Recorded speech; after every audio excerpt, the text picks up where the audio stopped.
folks in the room, so I won't direct my attention over there. Thank you for coming. We had hoped for more, but we're glad that you were able to make it. We maybe can have some more substantive conversations with the three of you. Obviously, if more people come online, that'd be great too. So we are here today as one of our engagement events for phase 2 engagement for the Rutland Regional Plan, hopefully being adopted in 2026. So as part of this phase 2, we're doing several different events. This is one of our 2 feedback sessions. The second one will be October 30th of in next month. So with phase 2, we're really aimed at doing 2 things specifically. We are trying to gather feedback on the phase 1 and make sure that we heard you all right, that we're in the right direction. And really the second phase, which we're focusing on tonight, is getting your reaction to the draft policies. These are going to really charge the regional plan and form the sort of direction around our actions based on our goal.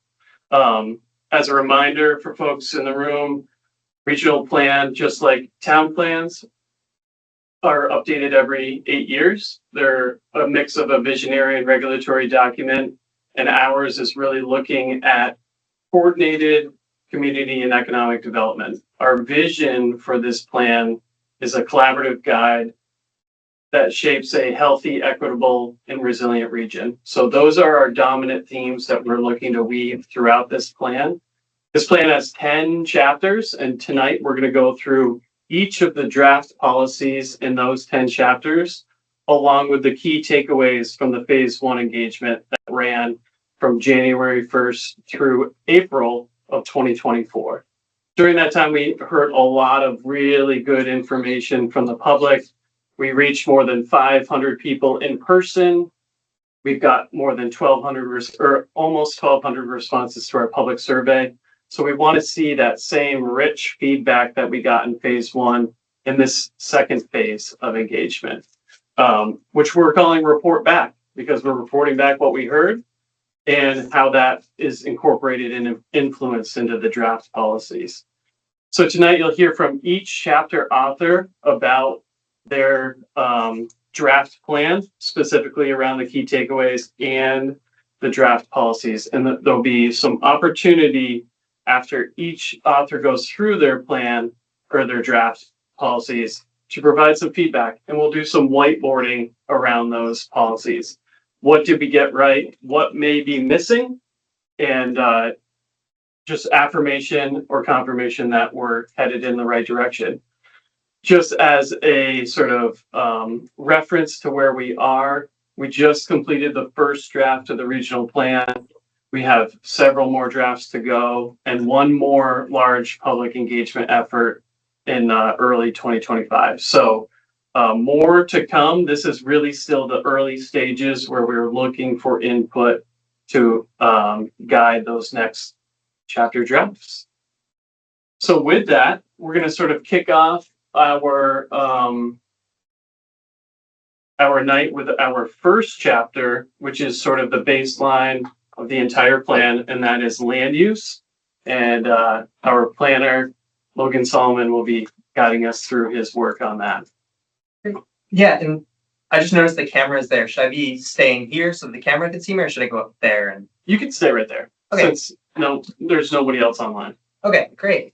Yeah, so first of all, thank you so much for everyone to come out tonight, and for everyone in the recording as well for listening. The land use chapter is really at the nexus of a lot of all the other chapters we're going to be talking about tonight. In the land use chapter, we outline a vision for a vibrant, compact centers separated by rural countrysides. The chapter itself kind of starts big picture, talking about the land use patterns in the region, but really the focal point of the chapter is the regional future land use map. And that map is really a planning tool to encourage land use patterns to achieve specific characteristics and qualities that are important to the region. And that map really kind of outlines different areas of the region and then kind of talks about different ways we can encourage the specific outcomes we'd like to see in those districts. What we heard in phase one was a focus on our downtowns and our village centers. There is also a need to improve walkability within those areas and more broadly. And there's also a focus as well about preserving and conserving the region's natural landscape. And then as well as through that process, expanding trail networks in the region. Scroll down. And so really, our goal that was informed by that process, as well as the policies, is to maintain historic settlement patterns of compact villages or urban centers separated by rural countrysides. And each policy, that input was included, and it touches on different pieces of the goal. The first policy is about where we'd like to see growth and increasing infill development, redevelopment, and adaptive reuse of underutilized parcels within what's called planned growth areas, village areas, transition infill areas, enterprise areas.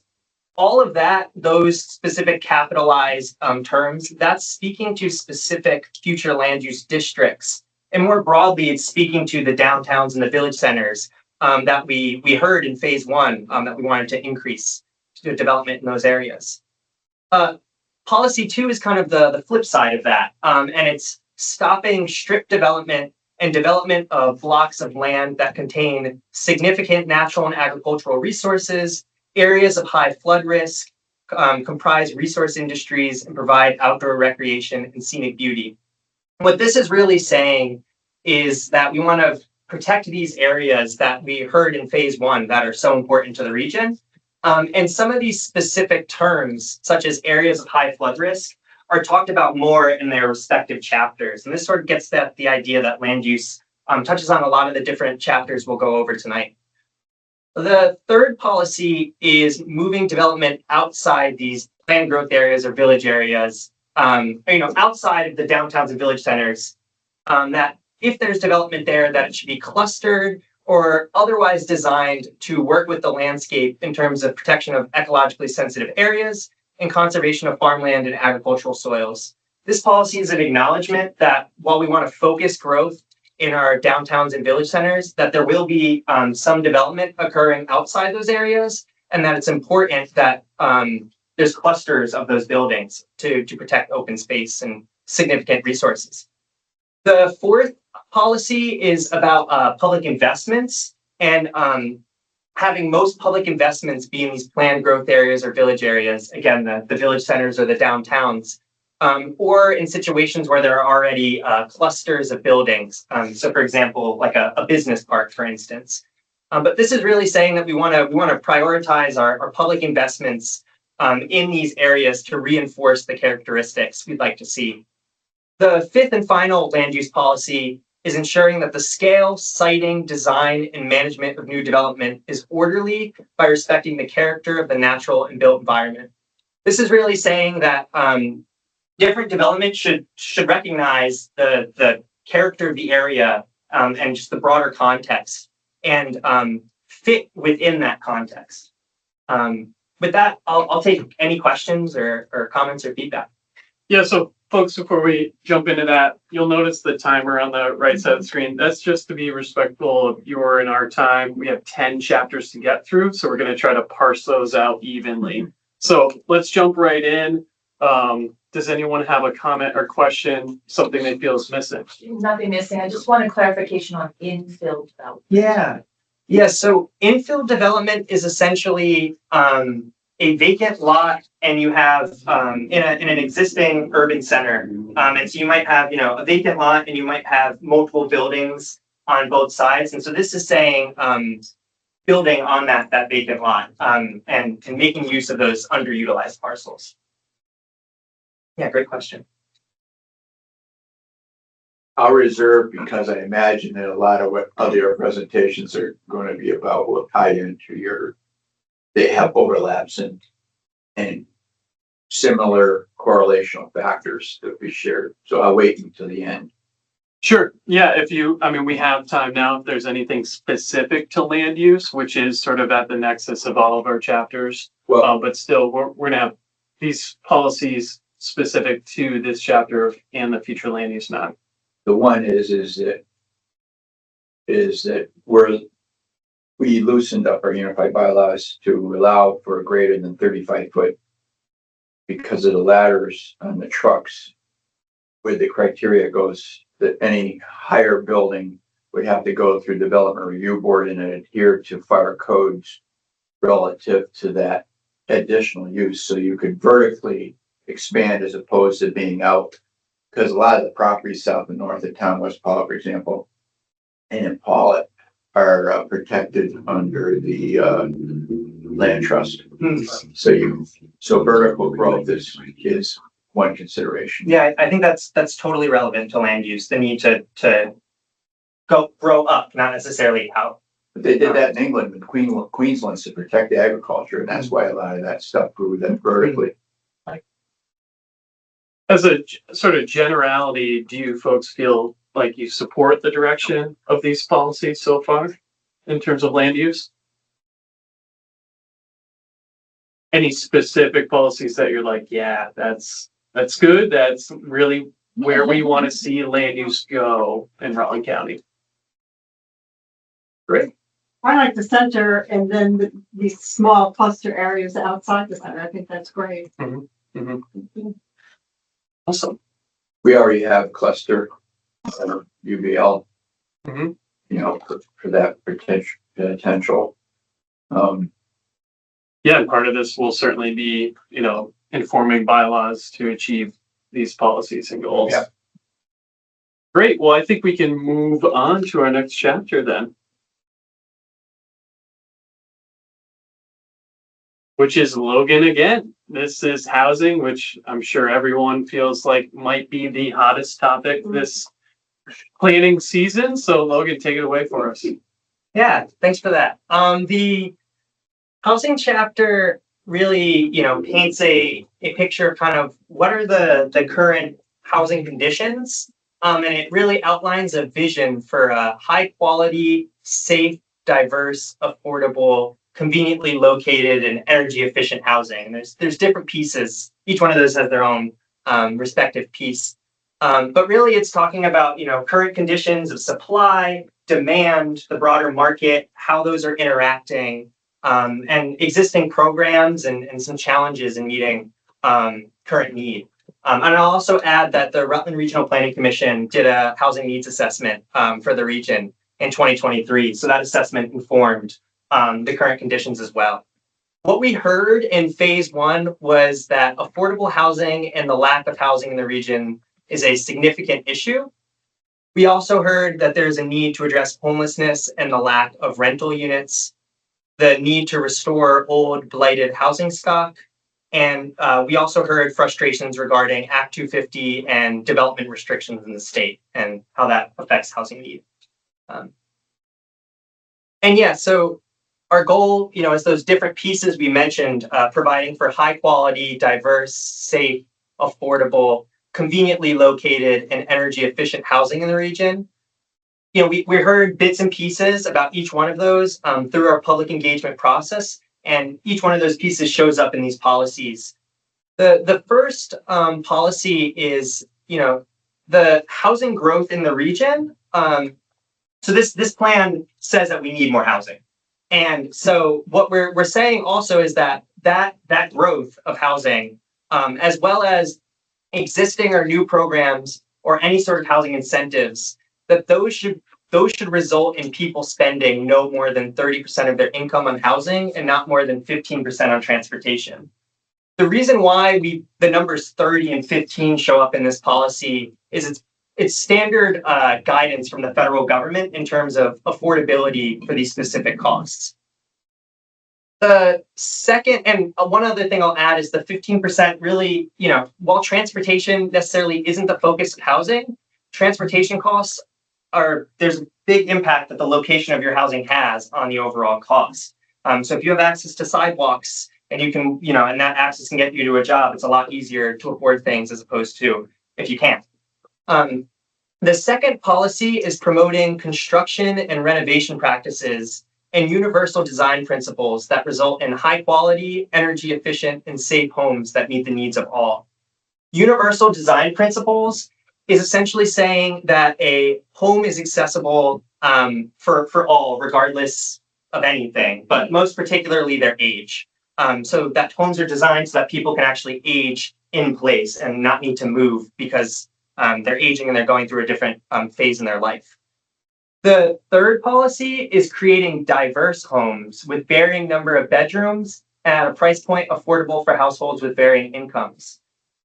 The reason why we're calling out the diversity of housing is it's important for a healthy housing market to have a diversity of homes. So currently we have what I'd like to call a housing mismatch in the region, where most households have only one or two people, but most homes have 3 or more bedrooms. So there's a clear mismatch from supply and demand, but also in recognition that there's just a clear diversity in the number of people in a household and the amount of income people have. The fourth policy is locating housing growth primarily in planned growth in village areas. This speaks directly to the land use policies I just outlined and focusing our housing growth in our downtowns and village centers. And this also is speaking to not the alternative, which is strip development, which the land use chapter also speaks to wanting to avoid. That's it. Great, thank you, Logan. Reactions to these policies? I see thumbs up. Any specific policy that really grabbed your attention, or any of the data referenced by Logan? In your experience in the region, do you feel as though this accurately depicts the current state of things and the future hopes? I think it's important that you have the combination there of the income and the transportation. But it would seem to me that you would also then somehow, maybe it's in here somewhere, have to have industry if you're going to walk. Like you're talking about sidewalks, and how do you get there? Right. I mean, this is my big issue anyway, is transportation. And yeah, that's great. But are we talking about building some kind of industry too along near these places? So you're saying sort of those trip generators that would connect them directly with their employment. There has to be the employment. Right. Yeah, that's a great point. And that does speak, the idea of conveniently located, that sort of ability to get to A to B, and how that where your house is actually located really informs that process in part. But also, where's your end destination? Where's the employment, or where's the grocery store? That sort of thing. Right. And is it going to be new, or is it going to be the same old place in town, in the village? Right. Right. So where are you going to put these houses? Yeah. Yeah. Right. As I mentioned, maybe before some point in time, I kind of constructed a paper about this in a past obsession. Traveling out west and running into ghost towns, is that the housing and the saloon and the church and the school and all that stuff, they're all empty. And the reason why is because the silver mine had stopped producing. There was no export, which I was explaining a concept of a local gross product, an export product from that locality to drive employment. And if you look around Vermont, most of the housing that's constructed someplace around a waterfall where it was a mill, right, and then and expanded out that way organically. And so the need for manufacturing, retail doesn't support it, services don't support it, and housing, having housing and people building the houses, unless they have more money flowing in, or an equal amount of money flowing into the community as is being spent to acquire goods and services from outside of the community. And then Right. Can you speak to, kind of in that same vein, as a representative from Pollitt, what do the people of Pollitt want to see for housing being built? Is there nothing much? They wanted to stay the same for the most part on the street. The people that are living there in West Pollitt is different than Pollitt. West Pollitt is an affordable housing area. Pollitt is an extension of Dorset and the market pressures of that area, Manchester. So you see a general reluctance for new housing. I'm curious, you folks in your own communities, do you feel that same sentiment, or is there really more pressure to see more housing? Well, I live in Rutland City, so it's there.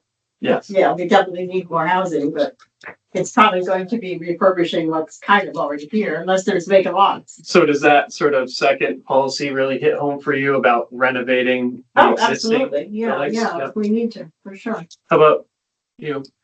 I'm here from the town, but I'm also here just for general information. But housing is certainly, I was at the hospital meeting last week talking about their strategic plan, and they are really looking for more housing, not only to attract workers, but so much of the burden that they are facing is unhoused folks, and that's driving healthcare costs. So, and it would fit into this convenient, high quality safe. Yeah. Let's say please 1 second, Frank. I just want to, Jim, we're talking housing chapter, and these are the draft policies for housing. I know Killington has some really intense housing market demands. Can you speak at all to So like? Killington's issue is that I think we're through our third wave of people being priced out, I would call it. Yeah. It's not, prices for a 1-bedroom condo in Pico was $50,000, say 5 years ago. And they went to 90. So that group got kind of forced out from the 50. Now they're like 250, 280 for a 1-bedroom. Single family homes, you put a single family home built in the 70s for 1,500 to 1,800 square feet, you're talking $700,000-800,000. So a lot of the people that are working up there are priced out. Are you concerned about the viability of residents being able to stay in your own town versus? Yeah, and I think So, we've shown that, Killington has shown that going back 2 years ago, prior to when we went for the TIP program. That one of the bigger ones in there is that we purchased a 70-acre lot as the town. And then we had, Edmund Kessler Engineering do a study for us on this 70 acres before we bought it. But it's like 250 to 300 units that could be built there. A mixture of 1 and 2 bedrooms and like 15 1-bedrooms, 15 2-bedrooms in a single building. And then some duplexes and some single family homes in the 70-acre site. But we need to get the water down, which not everybody knows, but we know. We'll be going out to contract 5 probably in another 5 months to get the water from, say, Ravine Road down to this section. And then we'll be talking to the different agencies because we had to get water insight within 2 years before anyone would really talk to us. So Killington has done that, and then with the water line, I think we maybe is opening up some other areas. But as a select board member and then as a zoning administrator, I see a lot of people coming in looking at putting some long-term housing in. Yeah. Well, I know this is an important issue, so if we have time at the end, we can circle back. Yeah. So let's keep forging ahead with, Frank, really quick. One critical point that's true across the state, but I know a number of cases, including our state representative who had his own problem, where he had a rental and they burned through him without paying rent for a long time. Finally got him out and that place was trashed. And there's a woman downtown who has a 4-unit and one of the units was commercially occupied, but the residential unit, one of them was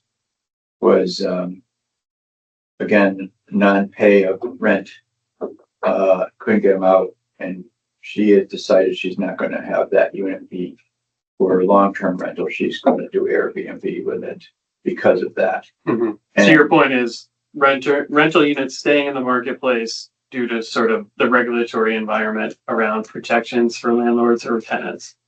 Yeah, landlords and tenant situation needs to be balanced out. Public radio did a thing on that a year or so ago.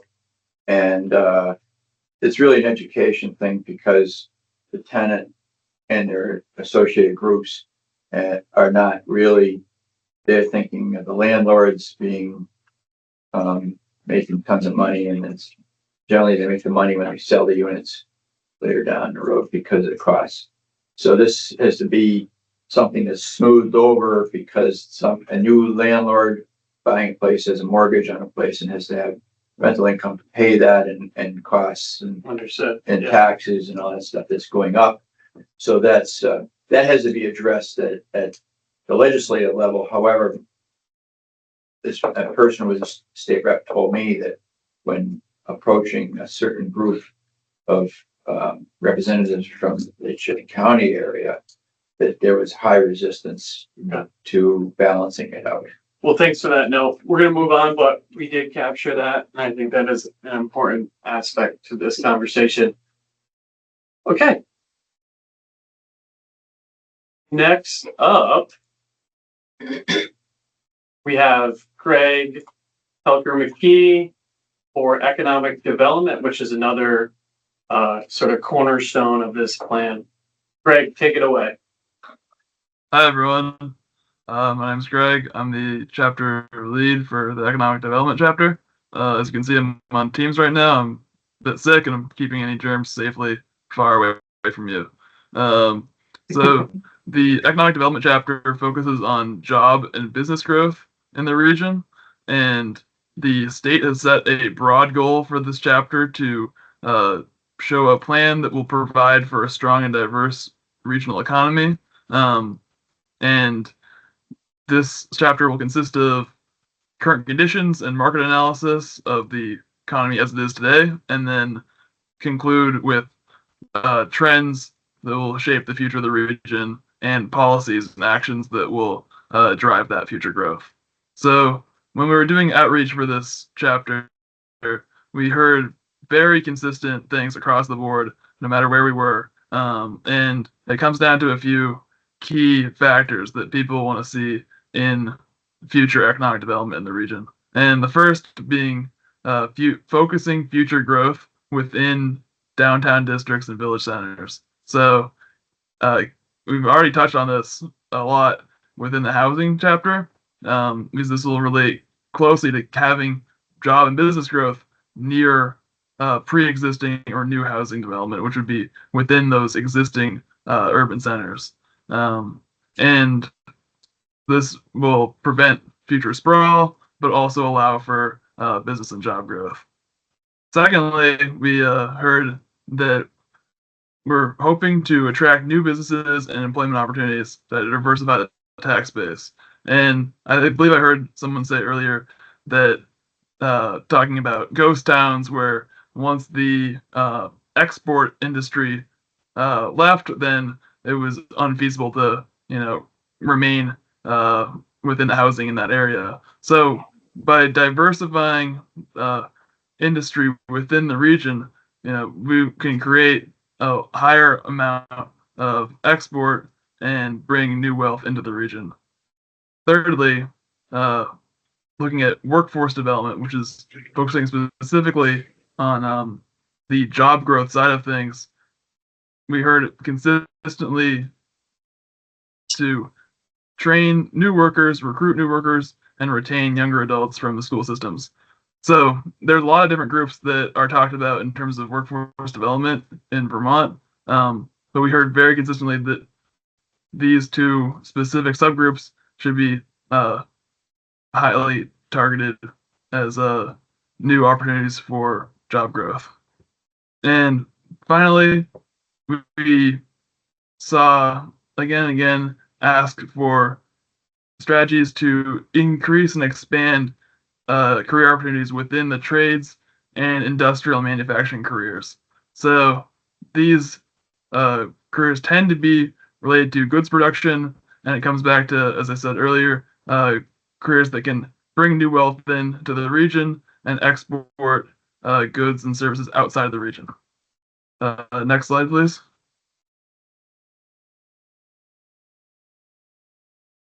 So going off of that feedback that we got from phase one, our policies are essentially exactly the same as what we heard We want to focus that future growth within downtown districts and village centers, attract new business and employment opportunities, to diversify the tax base, recruit new workers and retain younger adults, and expand industrial, manufacturing, and trade career opportunities.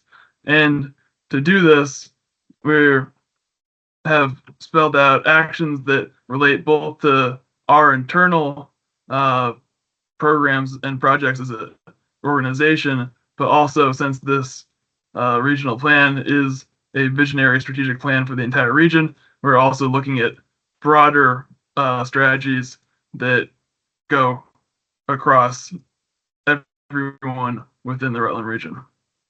Does anyone have any questions related to the economic development? Yeah, Frank. One underutilized thing that we were looking at in Pollitt is that we have contractors and landscapers, et cetera, who aren't able to live in Manchester and stuff. And they're living in, but then when they buy a place, it's difficult for them to put in, without changing the character of the neighborhood, a site that's a commercial site in the rural residential, you know. But we have an industrial area, we own some property there, which could be converted into industrial park. And to develop that and to put in the water for the sprinklers and everything that you would need for attractive insurance rates, et cetera. And in fact, the industrial zone from Castleton all the way down to West Paul or Rupert is about 3 miles wide by about 30 miles. That's about 90 square miles. It's unutilized, could provide all the solar needs for the state going forward, as well as provide industrial park locations to attract ready-made, plug-and-play business locations to attract businesses in, which then would support residential development, would support economic development instead of trickle down across the board. Just that area should be looked at as a potential gold mine in the future relative to carbon and jobs, etc. Yeah, I want to you put a pin in that for when we get to the energy chapter, because it seems like a strong nexus there. Now, these policies may seem, a smaller, less than the other chapters so far, but they are weighty, and there's a lot to these. Do you feel as though we're going in the right direction? What jobs do you all feel are really missing in the region? And is there any thoughts to sort of this priority of retaining youth in our workforce to stay in the region? What do folks think about those? Yeah. I think you got like two different things going on here in the state right now, because like I had said, people being forced out because the state of Vermont is used to tourism, employment, and landscaping and those kinds. And they're the ones that are not able to afford the prices today. And the more that we bring in, let's say you go for higher tech jobs, is you're going to be forcing more people out of those areas or whatever. So as far as going like recruit new workers and retain the younger adults, you're going to need to bring in the jobs that are the higher value, because they can go, wherever they would like to go. I was just holding over here, and got my daughter who was born and raised in Rutland, born in Rutland Hospital and raised in Killington. And she's in Utah in environmental science, and she's just like, I really like it out here, Dad. I think I'm going to stay here or whatever, because there's jobs and but for someone to come in, even on that pay scale, a lot of the places are just, it's like we are attracting a new group, and we want to attract a new group. But the attraction that we're bringing, a lot of them are working remote. Mm-hmm. I have my older daughter Megan, who's working from home, and it's not really taking care of some of the lower, I don't want to say lower, some of the entry level or landscaping and all this stuff. They just can't make it in a lot of these areas because they're getting, like I said, outpriced or whatever. The other part is that you start getting into this commercial or whatever, but Act 250. I mean, it's just, we've got, I just read in the Rutland Herald today where a super Walmart wants to move in, but they're saying 2 years to go through Act 250. But yet that whole building was already zoned and occupied by a super Kmart or a super Sears or whatever. So you see Act 250 as a limiting factor for job Yeah, I growth. mean, it's at what point you have to keep on going back to Act 250 if the building is already there for a use that's been approved, and now the next company has to come in and go through the whole process. Mhm. That should be an easy one. So I heard Jim say, entry level jobs, some of the trades. Do you two agree that those are the types of jobs that are needed? I think you look for diversity in that, just like you look in housing and Mhm. everything else. We want the richness of people who are working remotely and somebody who can build. Yeah. I wouldn't pigeonhole it. I Yeah. agree with that. I think we need jobs that are going to have, a place for people to go to, upscale, you start here and you move to there and you make more money.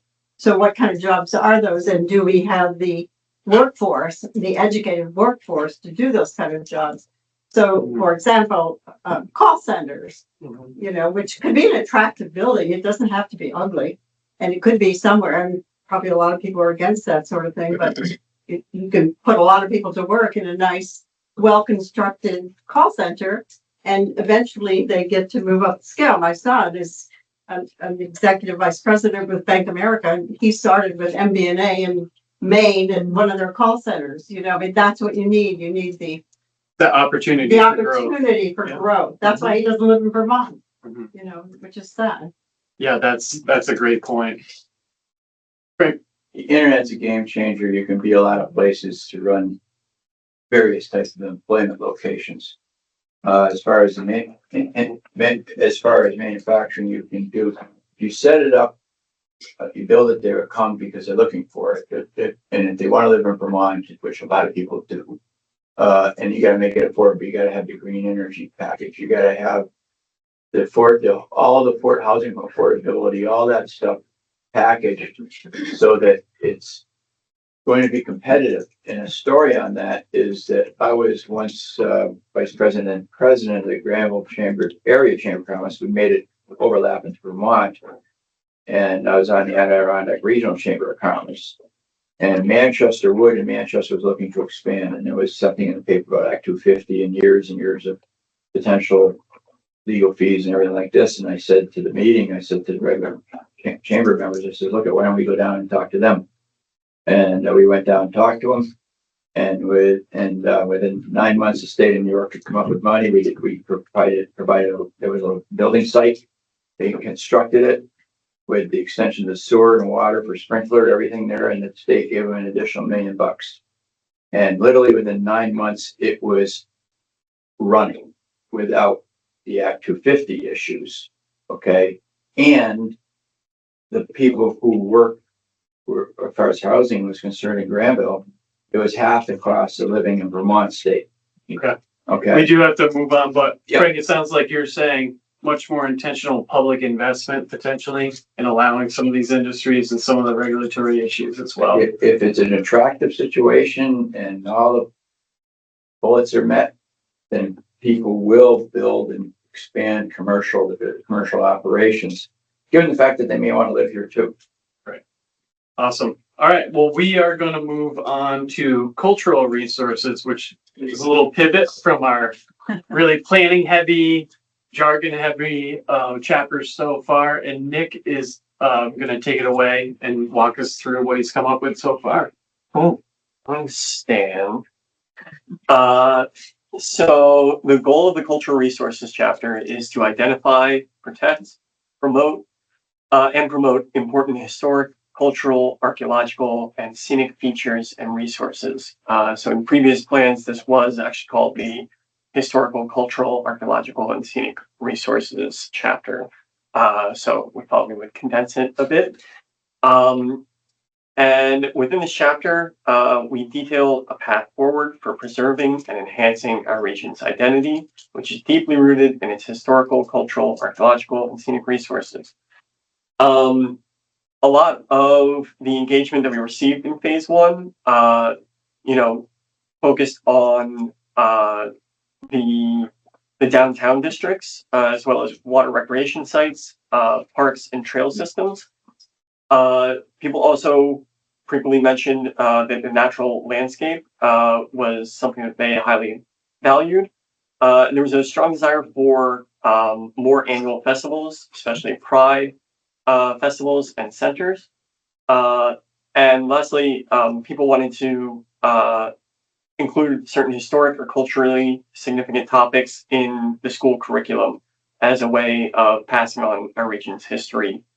And that last one is something that we held on to pretty tightly in terms of, recognizing that the sum of these resources really is the heritage of our region, and looking at it through that lens in terms of, how do we protect these often physical assets in a way that protects a much deeper, soft power of our region's culture and heritage.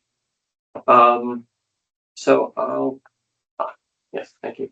So the policies we have are, one, to preserve and restore historic buildings. And I want to put a little asterisk here, is this seems very high level, and it is. So each of these policies is going to be accompanied with both actions and indicators of progress. So that's sort of the framework of how we'll build that out. So in something like preserve and restore historic buildings, there'll be potentially, programs around educating folks about what grants and tax credit programs exist that they can utilize to help preserve historic buildings in their downtown and village centers.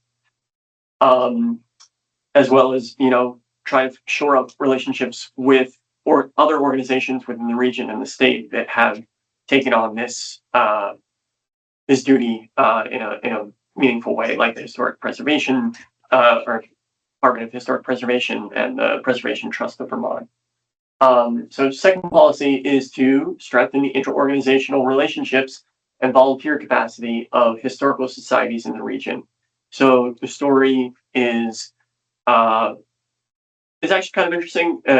Some of the historical societies are walking on rainbows right now and have never done better, and then others are really feeling the pinch in terms of the core of their volunteer cohort are aging out, and there aren't new folks in the doorway ready to take their place.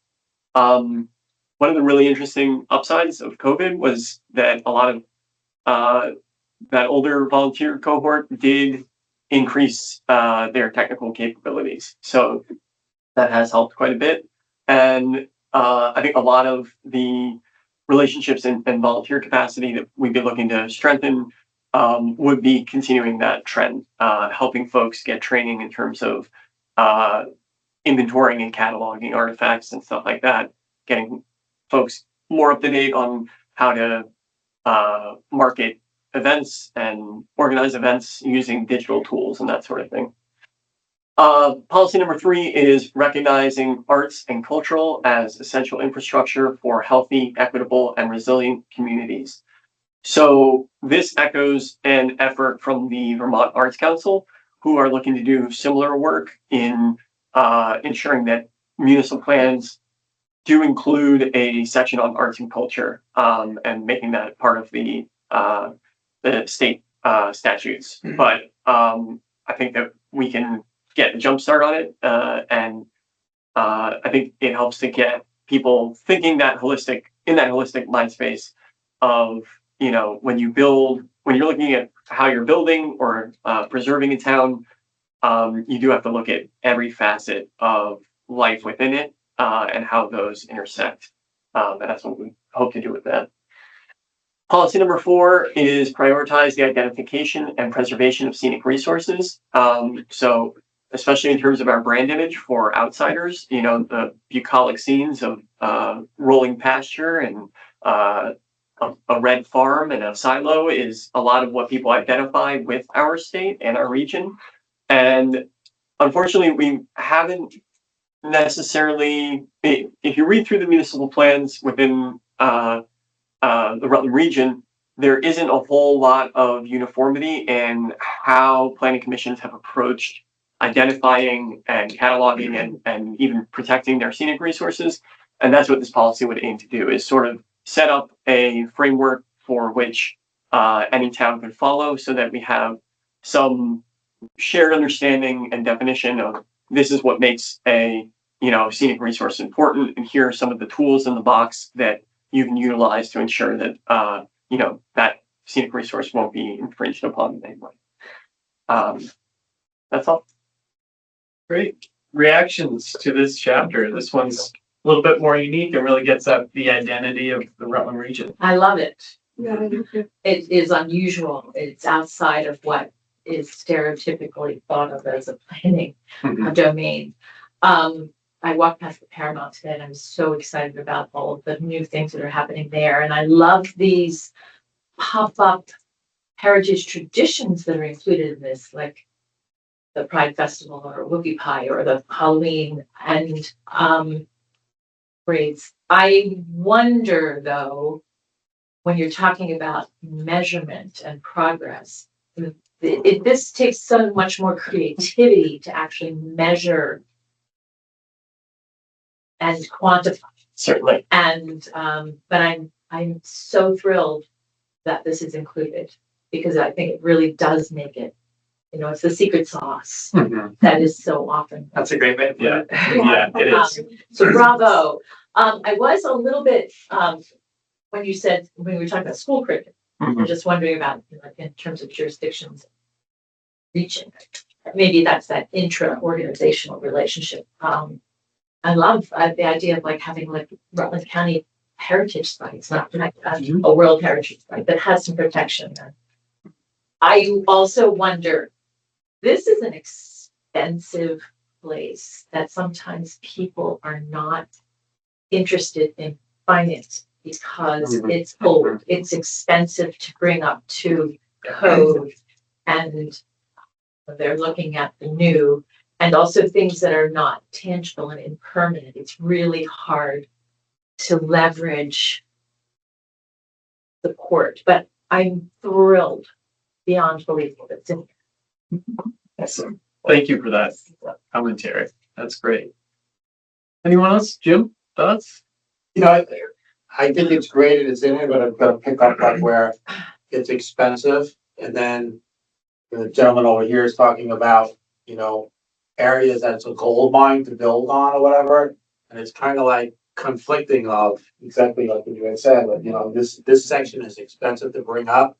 Then they go off to these other areas. So how do you regulate The balance. the balance to not to force people, but to open them up to do that there? And the only thing on here is the identification and preservation of scenic resources. When you start getting into any of these policies or actions, whatever you want to call them, what is the definition of it? Because if there's Mission Farm Church up in Killington, great location, great whatever. Going up the Killington Road has already been designated for this village or whatever, and you're being held up by 6 months because you got to look at some old sawmill that nobody even knew was there and nobody even goes to. So it's what is an historic really? Because when we start getting back to the Act 250 stuff, if you don't have it mapped out or a definition of what you're looking to preserve, Right. then it can go all the way down to something that you're really not looking to preserve. Right. And if there's not enough specificity, they won't know what you're talking about too as well. So if you're talking about scenic resources and it's really broad, that's just going to be disregarded in Act 250 because it's not, there's no clarity there. There's Right. Yeah. But then you can get an opposing for something Right. that you want to have as a growth. And I think when the milk farm down here, what was it? Thomas Dairy. Milk Farm and Dairy, and they had to go out or whatever, and it's some old building, really nice or whatever. But they even wanted them to do off to like the solar, like this gentleman over here was talking about, but kind of got squashed because of, and I don't know if that's what something your group is looking to preserve, or would you rather move to the future in that site? Yeah, So if you don't have like really, you're giving ammunition, I know the wrong word to use these days, but ammunition to someone that may just not want to see any growth, even if it is bringing back. Well, I think you kind of pointed to something important that really affects all these chapters in our work here, and that is, the RRPC itself is not going to be dictating. We are an amalgam of all of our towns, and we are nothing without them. So, in that part, I would really say that's where this plan needs to reflect those priorities of the community, because ultimately that's who we represent. So, spot on there in terms of making sure that's in line. We are over time, so I want to transition. This can be one of those that we'll circle back to, Frank, because transportation's a big behemoth of the chapter. I know you said you're looking forward to this one. Ethan, our transportation planner, is going to walk us through this next one. Thanks. Yeah, there's a lot here, a lot of different modes to cover: planes, trains, automobiles, buses, e-bikes, pedestrians, and then some. So I'm going to go try to keep it moving, but if there's any questions that still arise, definitely bring that up. I'm happy to talk more after too if we run out of time. So phase one, we heard a lot of feedback around transportation. Sort of one of the biggest pieces of feedback we got is that driving and walking are both very highly rated modes in Rutland. Driving is really the primary mode when people are traveling around the region, but a lot of people walk around their local neighborhoods, around their communities, down their road, whether it's just walking to a local market or, just walking the dog just to get some exercise. Road maintenance was a consistent theme, not just maintenance of roads, but also sidewalks repeatedly came up. Concerns about ADA accessibility on sidewalks, older sidewalk networks that are not being maintained. We also heard around public transit. A lot of folks actually said it wasn't necessarily more service that would get them to ride. It was actually just better information, accessibility. A lot of people have trouble really even knowing where to access the bus and how to access it. So providing sort of better marketing materials was a consistent theme there. And while a lot of people said they felt generally safe traveling on the roads, high speeds was a consistent concern that was raised there. So now we will go to the how that translated into our policies. And just to ground that, I want to sort of read the goal statement, and because all these policies are meant to reflect certain aspects of that goal statement. So the number one goal for the transportation chapter is providing for safe, convenient, economic, and energy efficient regional transportation system. And all these policies relate to one of those items in some way. So the first policy is increase the implementation of complete streets infrastructure on town and state roadways. Complete streets basically means that you consider all potential road users when designing a facility. So you consider often the land use context. Is this a downtown? Is there a sidewalk? We probably want to have a sidewalk in a downtown or a town center. Is this a rural road? There's probably not going to be a lot of people walking, so it's not worth investing in that infrastructure. Improve the resiliency of regional transportation systems for increased weather events. This is a big issue we've seen last year and this year. We're an old state that has a lot of developments and old roadways that are along waterways because often that's where the low-lying areas were.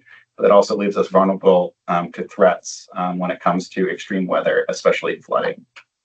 But there's also other weather events like extreme heat that we're vulnerable to when we have excess pavement. Increasing the development of infrastructure that supports transition to electric vehicles. It's a stated sort of goal of Vermont that electric vehicles are promoted to help reduce greenhouse gas emissions. So making sure people actually have the infrastructure that allows them to feel confident that they'll have a place to charge no matter where they go, because range anxiety is a big feature. So if we want folks to make that transition, we need to make sure they actually have the infrastructure, especially with multifamily homes, because there's very low adoption for folks in multifamily home because often they're not able to install chargers there because they don't own the property. Number 4 is ensure the provision of convenient and cost-effective public transit services that connect residential clusters with rail stations, employment, recreation, medical service, and shopping, which is a lot amount of words to basically say we want the transit to go where people want to go, and we want it to be cost-effective. So serving clusters of development where people can essentially gather at a bus stop and then go to another cluster of development or somewhere else in town. Number 5 is apply principles of systemic safety to regional roadway systems. Basically, systemic safety is sort of a new approach to safety on our roads, which is proactive rather than reactive. Historically, generally, we just look and say, oh, there's a lot of accidents happening at this area. How can we address that safety issue? Whereas systemic safety is, say, looking at the entire safety and entire roadway system and say, what are the risk factors for accidents? How can we just start making safety improvements where there's the highest risk factors to try to prevent accidents from happening rather than reacting once the accidents have happened. Number 6 is protect airspace and runway clearance for Rutland Southern Vermont Regional Airport through local land use and town planning. The airport does have clearance and runway spaces and airspaces that need to be maintained for them to continue to operate and receive federal funding. So there's not a huge amount of threat from like high-rise development, for example, but there's certain things like wind and cell phone towers, which if sited in the wrong place could cause serious issues for our airport. So it's important to maintain that for that regional asset. Policy 7 is increasing passenger rail ridership and encouraging expansion of rail service in the region. State of Vermont is currently looking at adding a second Ethan Allen Express train. So looking at how we can support those efforts as well as rail in the region. Passenger 8 is increasing the share of regional freight tonnage that travels by rail. That ties into larger goals by the state to shift more of the freight mode to rail because it's a lot more energy efficient. That can take trucks off of our roadways. And policy 9 is increasing development within existing built up areas with multimodal infrastructure. So this kind of ties into a lot of the other chapters where we want to be sort of this, I guess, good feedback loop where we're putting more development into centers, which can then justify sidewalks and other infrastructure and also provide more tax revenue in a defined area so the infrastructure can be maintained to a better standard.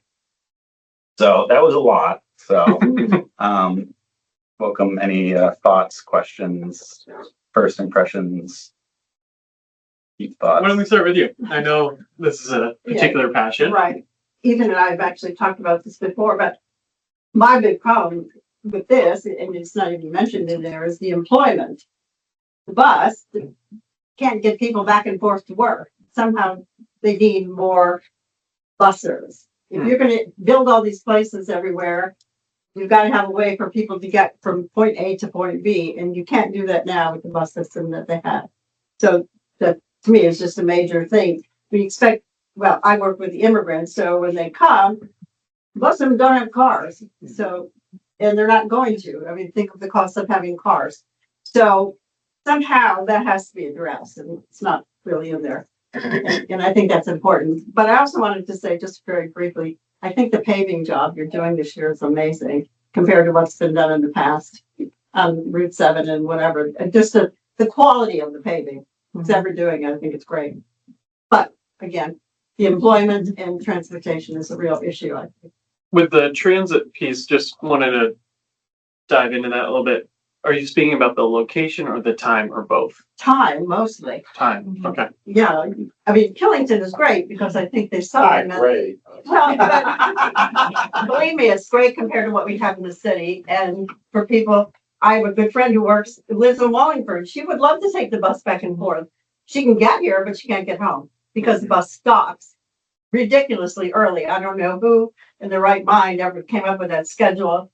They do a great job. I appreciate them, but people do work past 4:30. So Killington had that issue 5 years ago where the bus used to run all the time. And then the schedule got changed.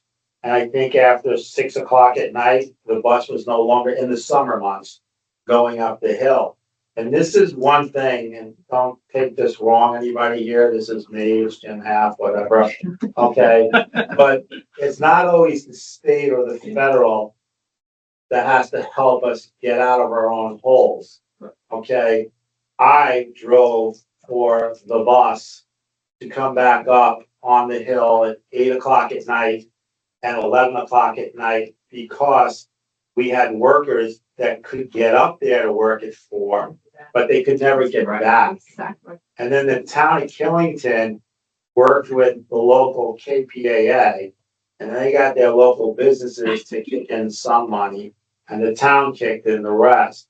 Well, fast forward 3 years later, the town is basically funding like a $25,000, $30,000 line item to have that, because the town recognizes in order for our businesses to survive and for the people that can't, like, there's different levels of where people are gonna live, okay? That we needed to get the bus service to us.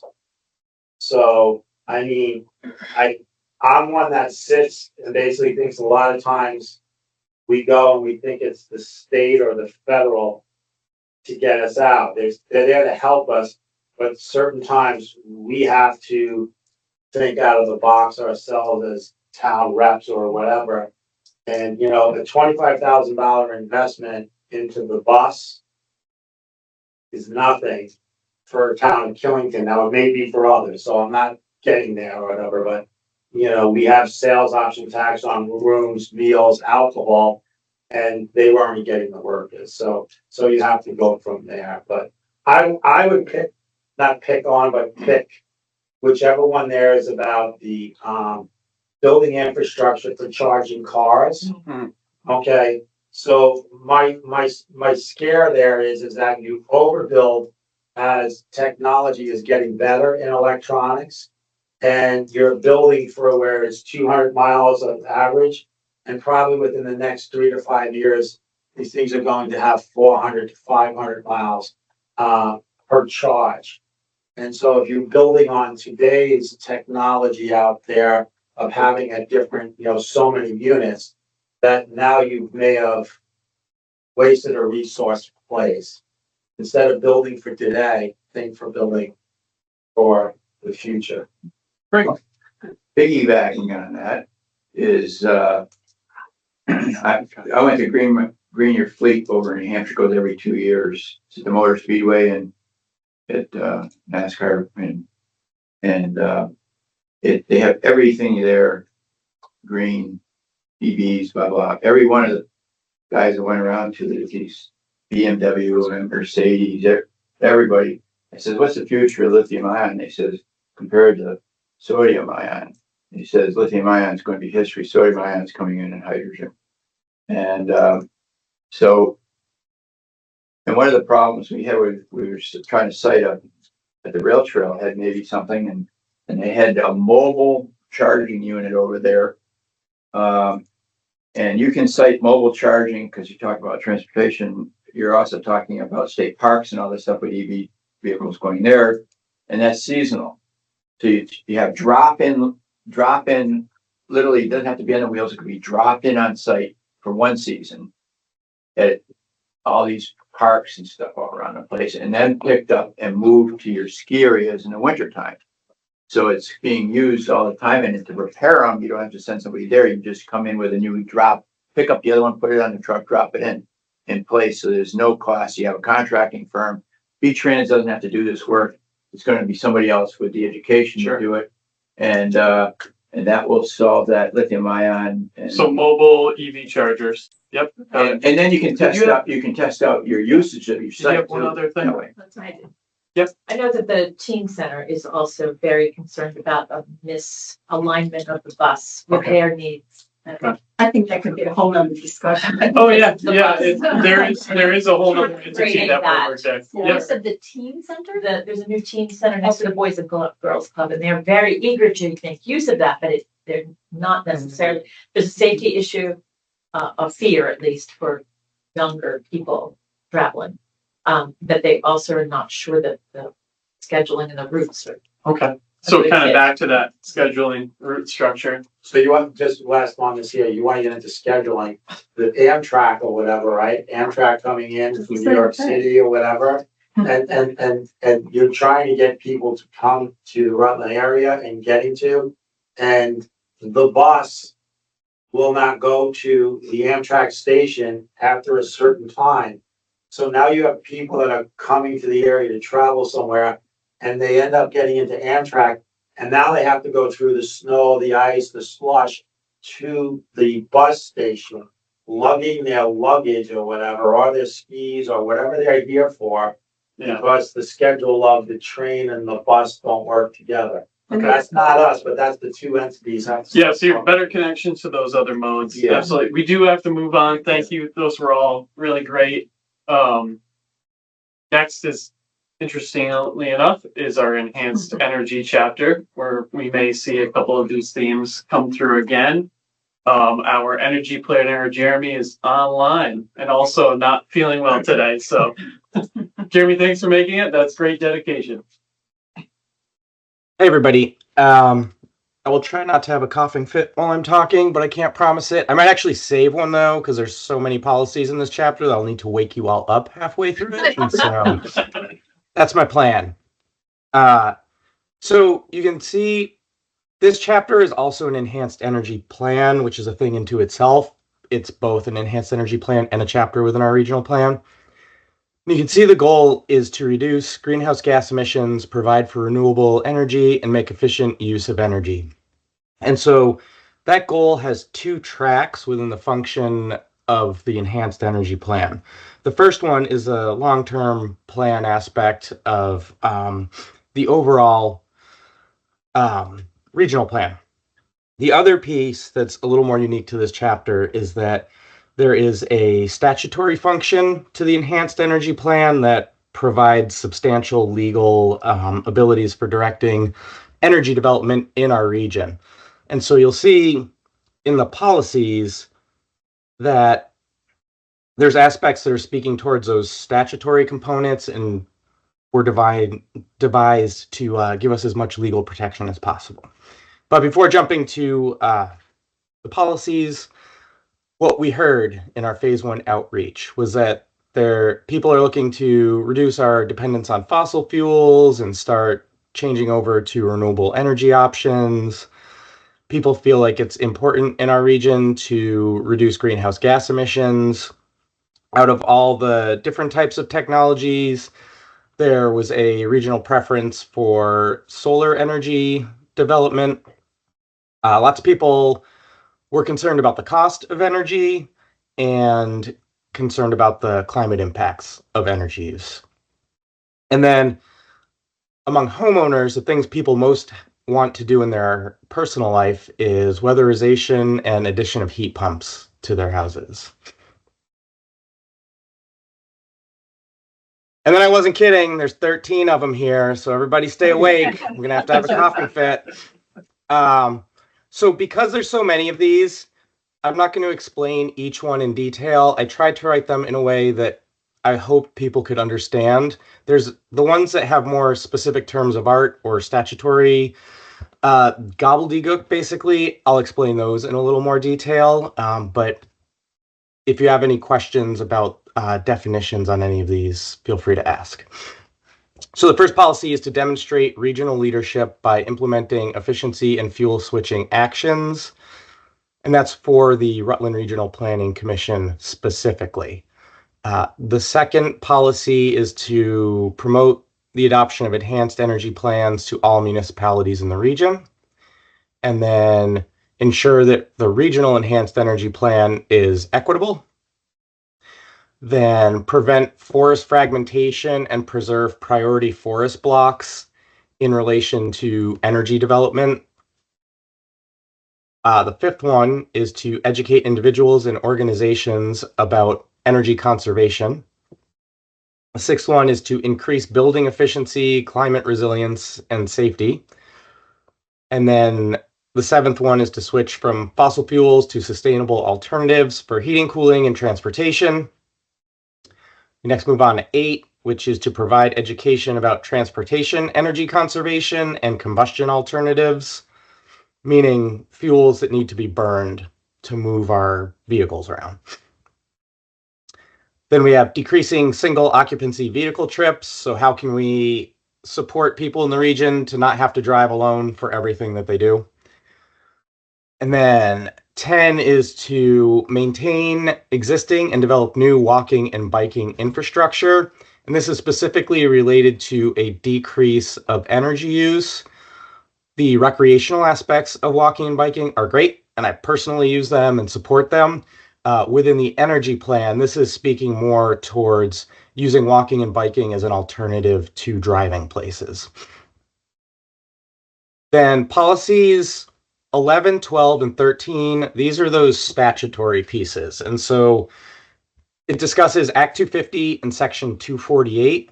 So this chapter isn't commenting on the value of Act 250 or the value of the Section 248 process. This is just working within the legal framework as it exists to provide the region and the towns within the region the most legal ability possible. And so Act 250, it sounds like everybody knows about.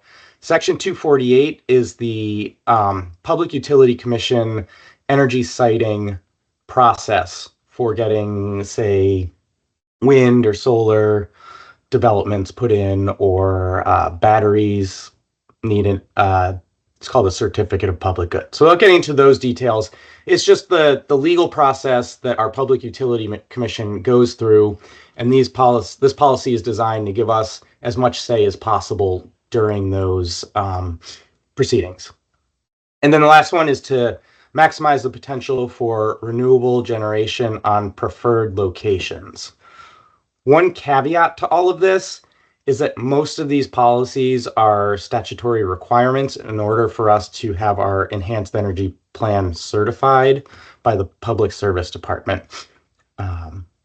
So that's it. That was quick. No problem. And you all stayed awake. Good job. And you kept your coughing down. Great job. Thoughts on this one? It's a meaty chapter, and like Jeremy said, it does have a regulatory mechanism baked within it. I'll just come back to, once again, preferred locations. What's the definition of it? It's like, Yeah, that's a hyper-specific regulatory term. It's basically, where do towns want to do renewable energy development? And so the Regional Planning Commission is not determining where those locations are. We're going to the towns and saying, hey, where do you want these things? And not all towns have preferred locations. It's only towns with enhanced energy plans.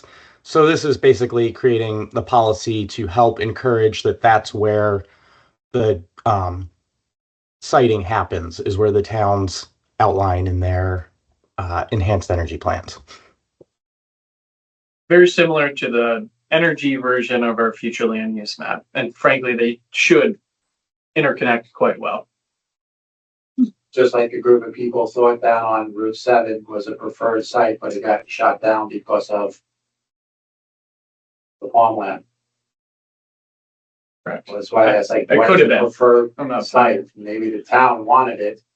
Keep on saying that the town may want it, but then you get to Act 250 that, or someone finds a little tiny boulevard beside of Act 252. So, Yeah, with towns without enhanced energy plans, and Jeremy can speak to this better than I can, it really falls back to our regional plan. And as our regional committee who meets under our board of commissioners, we review applications for Section 248 energy generation and transmission siting. So this is a important aspect of our commission's work here. and single car rides. Good luck with that. A couple could work two different directions. As far as making people biking and walking more, it's great. It's a great idea, and I can just tell you, like, for the town of Killington, Devon, what we're going to, like, we're putting in an 8-foot multi-use path, and guess what? I'm going to tell you, we got to go through all Act 250, even though it's a public road, and we're adding a sidewalk where, and even though it says if it's under 10 acres, but then they look at the whole project and you get slowed down. So we're looking to do more biking and walking paths. we're looking to put in more bus stop pullovers.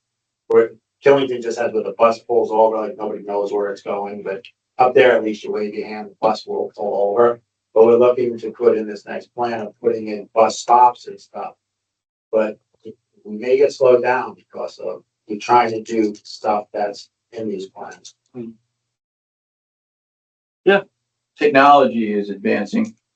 One of the problems in our infrastructure is the wiring can't handle the loads. This summer, when June, we had that heat wave, there was a thing that came across public radio that says that the power companies are wanting people to cut back on their use of their air conditioners. Air conditioner is basically heat pump.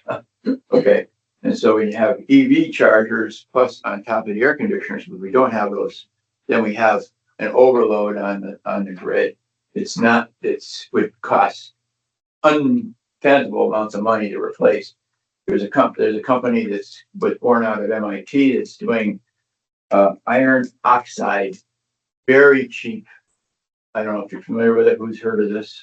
It's a battery system where it basically rust and it reverse rust and it control the charge. And they're building out locations on this deployment.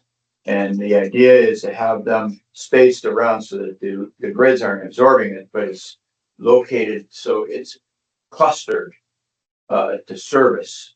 And it would provide 3-4 days worth of power in case of an outage, for example, which means that technology aspect of it is being solved with an inexpensive, environmentally friendly iron, it's not like lithium and so that's coming along. Sodium ion I mentioned before, which will actually work the battery out so that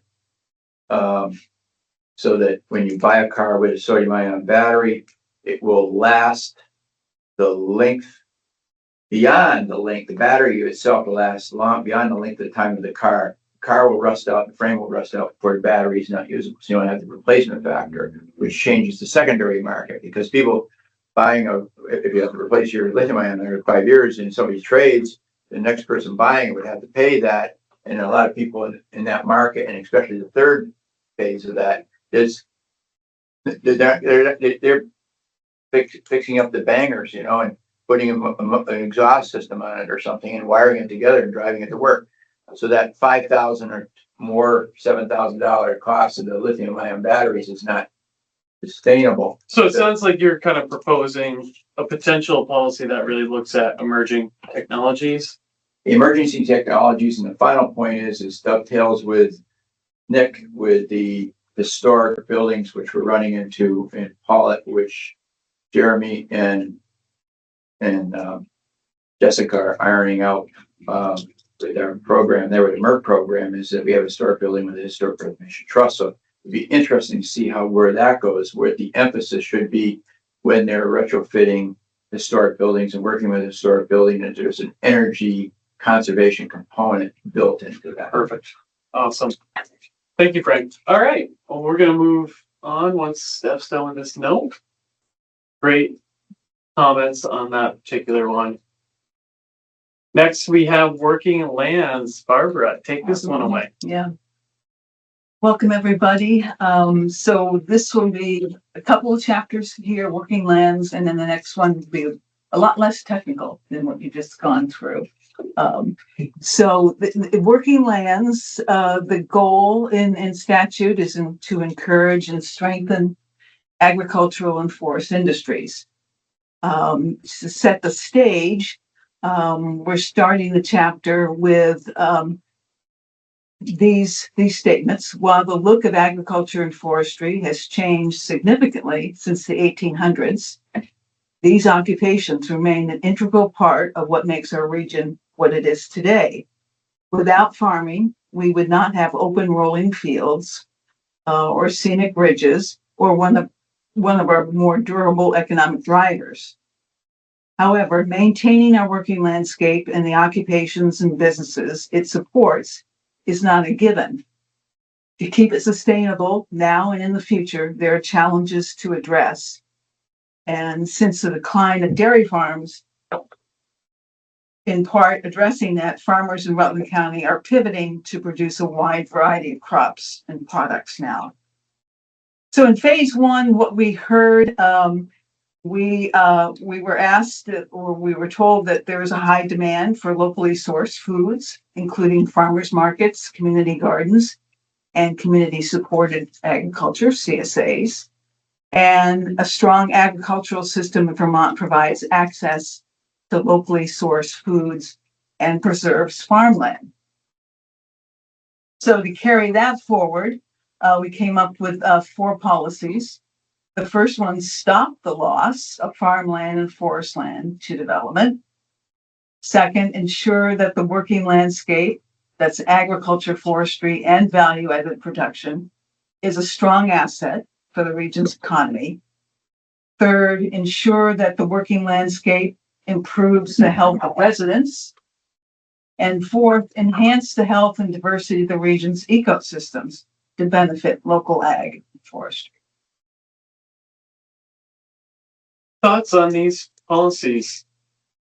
Feel like we're heading in the right direction? Yeah. I insured a lot of farmers at one time. A lot of them gone out. Stood in many a milking parlor talking to the farmer because that's the only time the farmer has to talk to you.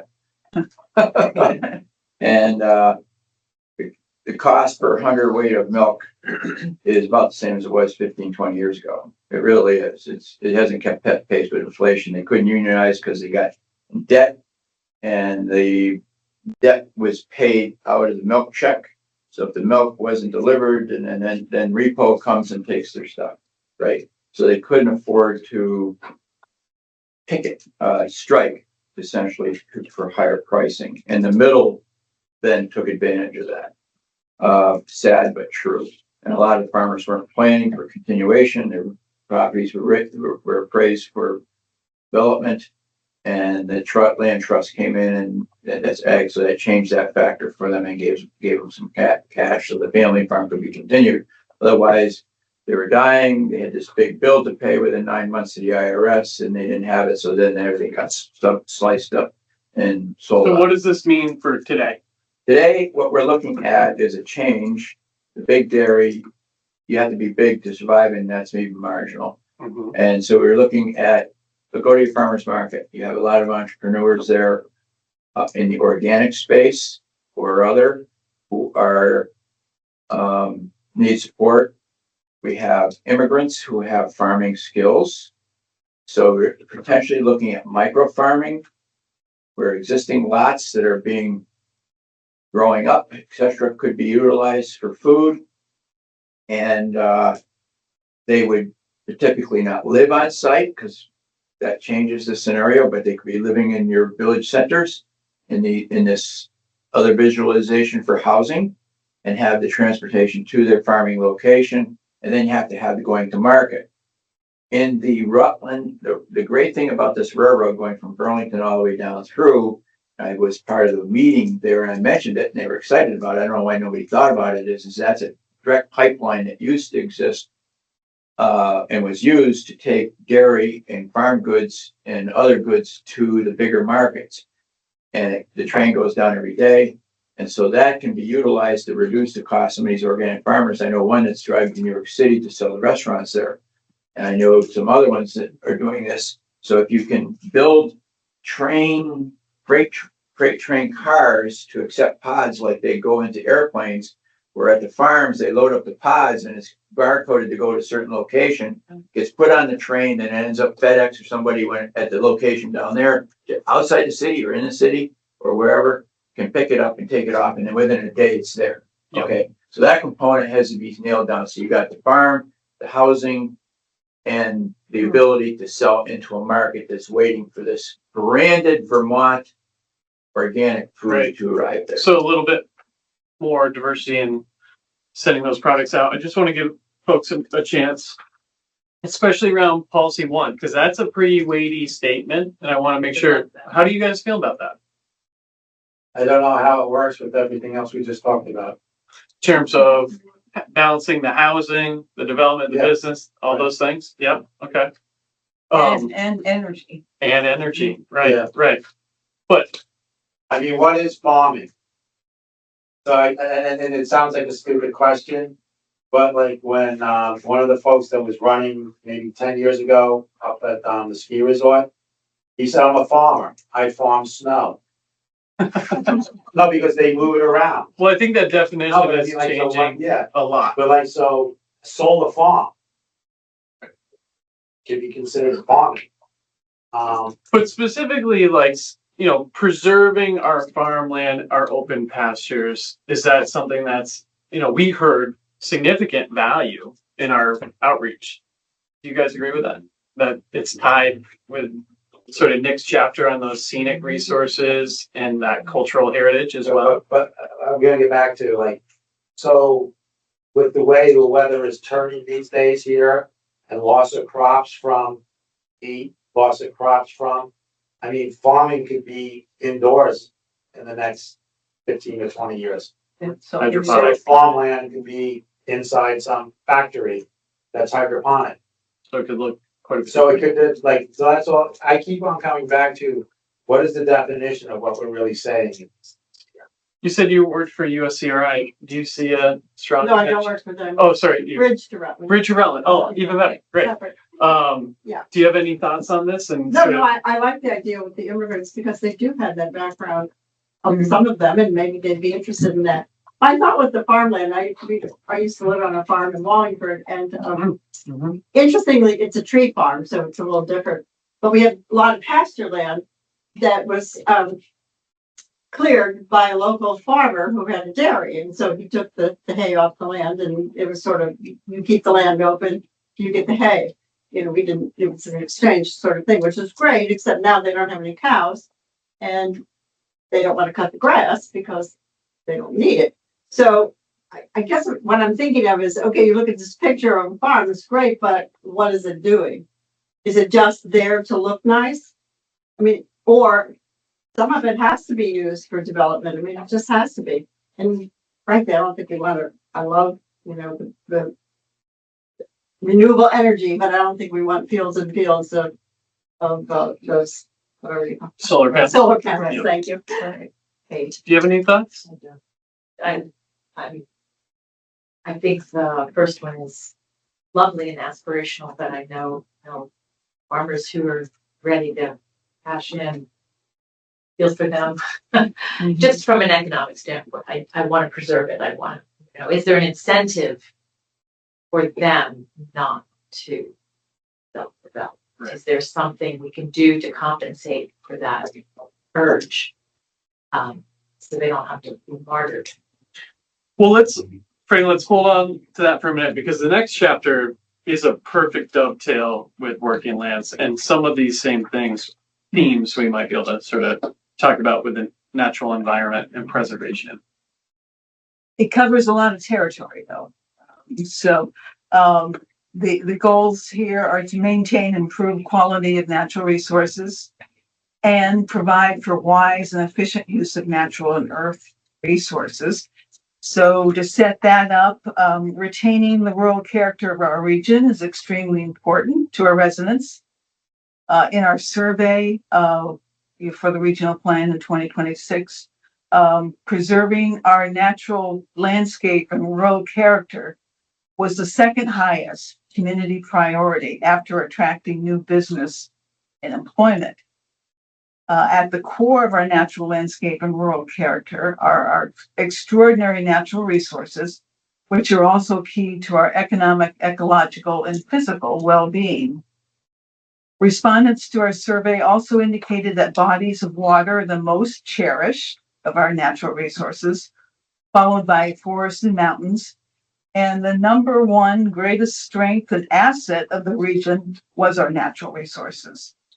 So this is great input, and it dovetails with the Regional Planning Commission's longstanding goal of safeguarding our natural and earth resources. So in addition, what we heard is protecting the natural landscape was one of the most important agreed upon topics. Water resources and forests are cherished, and improve accessibility for beginners and persons with disabilities to natural resource sites. Okay, only 9 policies here. Jeremy still has the record. Lucky 13. So policy number one, safeguard groundwater and other local drinking water sources to ensure they are safe for the public. 2, ensure that all surface waters in the Rutland region are of high quality, free of pollutants and toxins, and suitable for recreation and aquatic life. 3, attain no net loss of wetland acreage. In other words, keep it all. Number 4, increase the amount of protected shoreline buffers and riparian areas in the region. 5, maintain water quality to sustain existing aquatic communities and to ensure the natural diversity of aquatic species.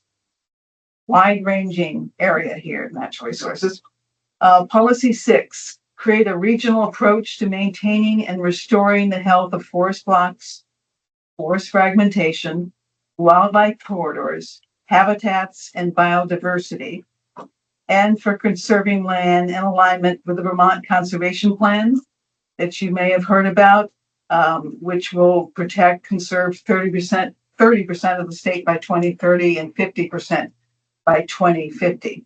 So the key here is that a regional approach is developed to address these. Policy 7, be proactive about local air quality during summer ozone and winter inversion episodes. And inversions help often occur in the winter. Wood smoke is a huge contributor to that. So be proactive by monitoring the state's data to address those at most risk, people with heart and lung diseases, including asthma, older adults, children, and people of lower socioeconomic status. 8, encourage the reduction of nighttime light levels to improve the health of residents and wildlife, and to promote dark sky astrotourism. That's kind of a new thing that's happening. And 9, promote safe and clean mineral extraction methods if appropriately managed and the public interest is clearly benefited. All right. We got a wide variety there. Who wants to start? And what would you like to focus on? Glad to see the protection of the water. Mm-hmm. Yes. In a place with a lot of water, that's important for us, especially given some of the demands we have and some of the impacts we're already seeing. Yeah, part of the chapter is the new problem with PFAS. And it's showing up in water, and it's not just like at one location, it's migrating through the groundwater system. And just no one's on top of that problem yet. It seems like the places we find it are the places we test, and that's become a real problem for schools, particularly. Yeah, right. One of the things that's kind of it is a consideration, but it's not front and center, is that there's water being a resource. There's states around us who are lacking water, Massachusetts being one of them, with their growth down there. And they were looking at one point in time, there was a concept where they were looking at Vermont to be able to harvest their water to pipe it down to Massachusetts. And there was in the ski area water withdrawal thing, I was working with Chris Killian and a whole bunch of people on environmental thing on the snow, the withdrawal from the small streams for snowmaking. And I gave a talk at the library up here. I got a standing ovation, believe it or not. And because I was representing all the interests. And one of the issues was that they were trying, the testimony the state was offering, had this hearing on allowing short-term permitting of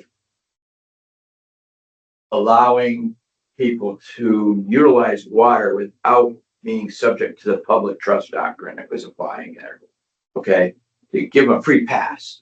Well, the question was how many free passes are going to be renewed going down the road, and the concept of these out-of-state interests getting these free passes to utilize this and have it renewed with the money being paid for it, right? Meant that the natural resources as a public trust was being compromised potentially with that move. And so a bunch of us testified against this and in different ways. And I won't go into my talk, but it covered all the bases and benefit everybody, including Killington building bigger ponds and engineering it instead of spending the money on law firms for trickle the water. Why not build big impoundments and invest the money in engineering? So, but the deal is that out of state groups are eyeing our water, our resources. Do you think that relation and impact to the Rutland region still exists today? Yes, because water is a precious resource and it doesn't, and it's limited. And if you have population growth in a certain area and they can have their water systems contaminated for long-term, can't be used, then we become a prime candidate. So protection against the sort of out migration of water resources. Having resources being sold Mhm.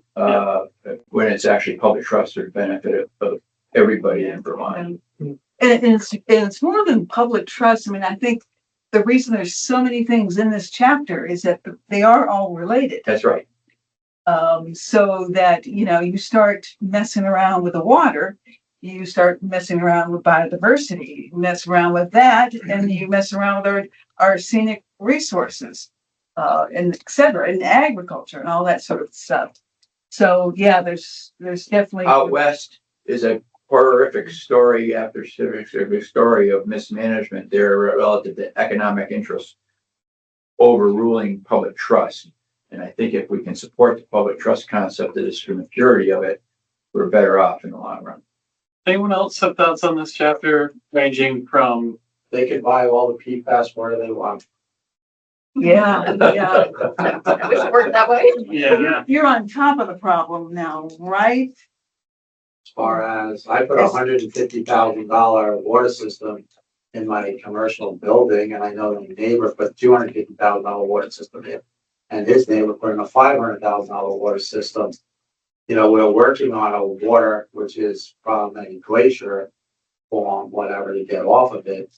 But like what I'm hearing, I don't know if you stopped it, because out in Stockbridge there is unlimited water coming out of the glacial area, and it's trucked out of the state anyway for bottling water into different places. So this one here I'm lost, I believe in saving our rivers, our streams, or whatever, to keep them protected. We have no idea in Killington, and we've done the studies of how the PFAS had gotten into the water. Nobody knows. Every single one of us that own properties was involved with Christy, I forget her name, was involved in doing testing and stuff from the state. And they tested the groundwater. They found it in the water, but they didn't find it at the levels that they thought they would in the ground. Yeah. So they don't know how it's getting in there. That is a But real. water is, you think of Las Vegas and Palm Springs. Where do they get their water from? From the states that say they have water shortages right now because these bigger places were built, and back then it was one. So I think it's a tough one. So yeah, these PFAS are the forever chemicals too. Yeah. So that's another bioaccumulating, great. never leave. Yeah, they're real, and it's a serious problem. Okay, we're out of time on natural resources. Thank you, Barbara. Ooh, this one's mine. Okay, public utilities and facilities. This really breaks down to the nuts and bolts of our built environment, and ranges from anything from town offices to playgrounds and schools to wastewater facilities and the like. There are several goals because there are so many different components of this particular chapter, so I'll go through those quickly. Broaden access to educational and vocational training, maintain and enhance recreational opportunities, plan for, finance, and provide efficient system of public facilities and services, and ensure availability for safe and affordable childcare. That's a big one. This chapter describes those current conditions based on the research and as well the public engagement. And we did hear some consistent feedback on those public utilities and facilities. This just captures a small bit of those because, again, this subject is just so broad. But what we heard, affordable childcare is one of the most highly desired community facilities, especially in the wake of our universal childcare bill. This is going to be an important piece that fits in with housing and workforce, economic development, transportation. Extend and improve connections for hiking and biking trail networks in the region. I think we know we're really growing in that sphere. Some support for indoor and outdoor recreation facilities. More public safety, especially in our rural areas for police, EMS, and fire. More community events and gathering spaces, such as a movie theater. I think that is a universal want in Rutland County. People feel there are limited options for community events and gathering spaces. I think that is improving, but it's not equal everywhere. And then finally, improve mental health and substance abuse resource facilities. It's a problem we're really grappling with in our region. Okay, so just under the radar for the number of policies, these are weighty, so we might even have to zoom in a little bit. I'll try to pound through them here, but policy 1, the scale and type of facilities and utilities shall support existing and future development consistent with the land use, with the future land use in this plan. This policy really relates to everything. And it's an attempt to really connect directly with our future land use map. So we're really focusing our investments and the types of facilities right fit for the communities that they're in. Water, wastewater, and stormwater utilities shall be expanded, upgraded, and maintained in an economically and environmentally sustainable manner. Again, in those areas designated in this plan. And that's really, again, focusing on those planned growth areas and where we want to add housing in the region. 3, municipal offices, garages, and libraries and all other public facilities should be constructed, maintained, and upgraded to serve the diverse needs of the community. As we all know, garages are pretty consistent. That's been about the same. However, municipal offices and libraries have changed dramatically. Those are some of our richest cultural community locations that have much more diverse programming and offerings than in the past. It's not just a library for books, and same with municipal buildings. They're not just for town business. Municipal shared services and resources should be considered to improve quality and reduce costs. This is a big one. The RPC has enabling language in our bylaws to establish shared service agreements, and this could be an answer to some of our rising rural costs. Sharing resources, sharing physicians and staffing could be a potential relief from that tax burden. Solid waste districts and transfer stations should be coordinated to reduce costs, reduce waste, and improve efficiency and sustainability. That one's pretty self-explanatory. Our waste streams are not changing, and it's a way for us to comply with some of these new laws like the Universal Recycling Bill. Policy 6, telecommunications infrastructure and service shall be expanded to unserved and underserved permanent residents while protecting scenic and natural resources. We all know broadband is being built out right now in the region. We are going to have really great wired internet connections throughout Rutland County by the end of this year. However, we still don't have very equitable or good cell phone service throughout the county. So that is something that should be considered, and we need to do a little bit better job there. The construction, maintenance, and marketing of recreational trails, parks, and water resources is encouraged for all user types. And I think the all user types is really the center of this policy and thinking about accessibility and working with groups like the folks in PICO, Vermont Adaptive, thank you, to really look at upgrading these facilities and making them more accessible. School construction, consolidation, and renovation should increase efficiency, reduce tax burdens, and improve equitable education. This one's especially important after Act 46, and seeing some of the new school budgets failing throughout the region and the state.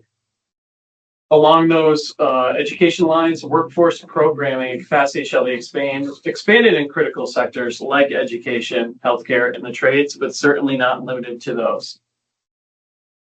The regional network of childcare facilities and providers should be expanded to meet the current and future workforce needs in areas designated in this plan, similar as the ones above. Really, where are the workers? And we should build those facilities appropriately scaled.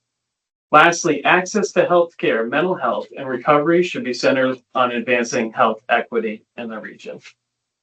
There's a mouthful there, a lot of diverse policies. What do we think? Are we headed in the right direction? Some of you work closely in this realm, especially Jim. So is 11 the one on the school? 11's. Oh, 9. 9 is school construction Yes. consolidation.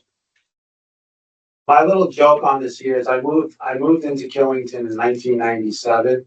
My youngest daughter was 6 or 8 weeks old at the time. And that was right around when Act 60 came into place, 1998, I think it hit, 1997 was adopted. We had too many schools, we had too much staff per student or whatever, declining enrollment student. We're now in 2024. I sat 15 years on the way on the school board in Windsor, Woodstock School Board, 15 years. Luckily, my last 2 years, I'm not on it.